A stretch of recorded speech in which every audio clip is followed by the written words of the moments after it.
हैं switch statement. Switch statement बहुत important है। तो अब यहाँ पे जैसे हम लोग लेते हैं स्विच वैल्यू, तो अब यहाँ पे यूज़र कोई भी वैल्यू, तो जैसे अगर हमें कैलकुलेटर बनाना होगा या फिर हमें मंथ्स का मतलब किस महीने में कितने दिन है, अगर ऐसा कोई प्रोग्राम करना होगा तो हम लोग स्विच केस का बहुत यूज़ करते हैं। तो इसमें case 1, case 2, case 3, case 4 up to n case हो सकते हैं, 1 2 3 4 5 6 7 8 9। अब हर उसके बाद जो है एक ब्रेक होता है।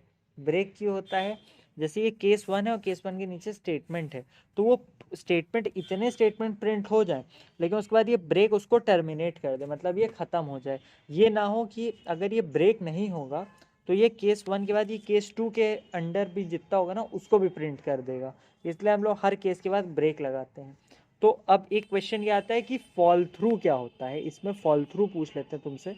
तो अगर स्विच केस में ब्रेक स्टेटमेंट मिसिंग होता है तो उसके नीचे के जितने स्टेटमेंट होते हैं वो सारे एग्जीक्यूट कर जाते हैं, तो इसे हम फॉल थ्रू बोलते हैं। ठीक है, तो ये तुमसे पूछा जा सकता है फॉल थ्रू क्या होता है। उसके बाद सब में तुम इस तरह स्टेटमेंट और ब्रेक लगाओगे और ये एन तक जाता है। अब एक चीज़ ये होती है कि इसके लास्ट में एक डिफ़ॉल्ट होता है।